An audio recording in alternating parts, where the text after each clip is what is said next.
So what's next in the investigation into these attacks in Paris and the battle against ISIS? FIOS 1 News anchor Odetta Rogers and I talked to Frank Spano, a former federal agent and founder of the Counterterrorism Institute in New York, to talk about how people from our area and people around the world are dealing with this threat. All right, thanks for joining us today, Frank. Let's start off with one of the major headlines that the French president says that ISIS is responsible, and ISIS, in fact, has posted online that it is claiming responsibility. How does the U.S. react as an ally of France based on this information? How is it different? Right, well, we're definitely in a position where they are one of our closest allies.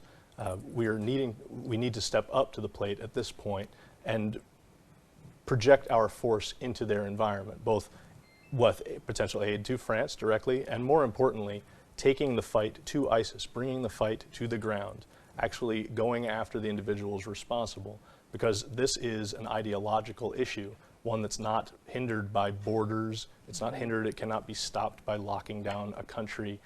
This is a pervasive ideology that thrives in the areas where there's a lack of education, a lack of awareness, and worse, an unwillingness to step up to the plate and take the necessary action. What would some of the next steps be then? Well, we have to start to look at some of the root causes behind the attack. Certainly we have this ideological group ISIS, a group whose supporters number up to approximately 1 million people on total, and that's a stunning force that we need to fight. But worse, it's that pervasive ideology that needs to be addressed. And the way to do that is through education, raising awareness, letting people know what they can do in order to protect themselves and their families in the event of an emergency. We need to be able to do that here at home. Good advice. Talk to us about the communication and coordination efforts between international, state, and local authorities with local authorities here in our area. Right. Actually, in New York, we are quite fortunate. The NYPD has a fantastic program that they were at the forefront of placing their detectives at various positions throughout the world. And what that has provided is the NYPD has a direct link to intelligence as it's occurring, as it's happening on the ground. They have detectives embedded with many of the nation's largest and most prolific police departments, including the Paris police. One of the things that's coming out as this really shocking and startling is that there was really no indication that this was coming down the pike. And when you think about the concerns that we've had in our region as it relates to homegrown terrorists, what might we be doing so that we can perhaps not be in that position the next time around? Right. The issue today is that this was shocking, but unfortunately not surprising. You know, on average in 2014, there was a daily average of approximately 40 terrorist attacks every single day. Wow. That led to the deaths of 100, approximately, on average, 100 people every day, and another about 100 injured.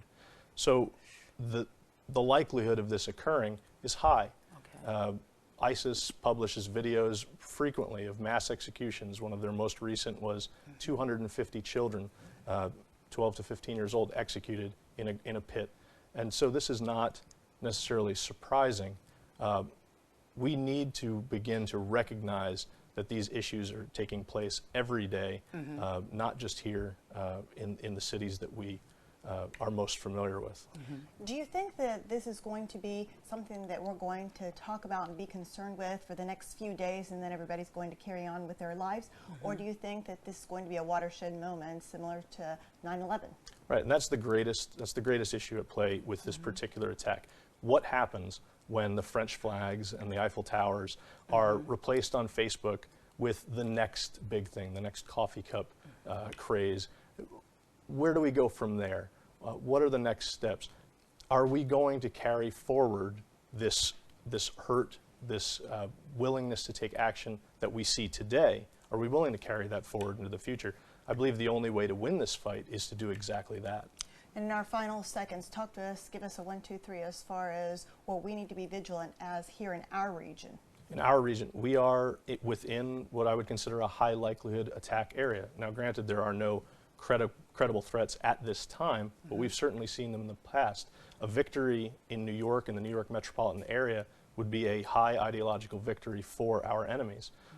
So a high state of awareness, a greater degree of self-education is absolutely essential moving forward. So stay aware and then check out some of the programs that your institute offers. That sounds like real Absolutely. good information. Thank you. you. Thank you. All right, thank you so much. Thank you.